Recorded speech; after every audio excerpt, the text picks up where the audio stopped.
In this video, we're going to take a look at a problem that says, what is the missing number on the number line? So now that you are in grade 3 or grade 4, you should know how to count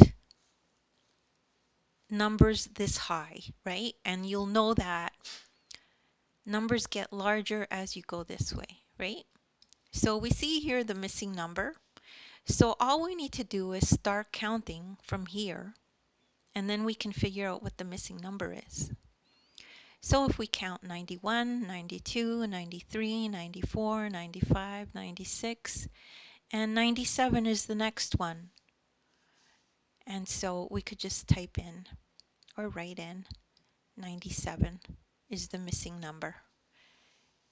And that's the end of that lesson.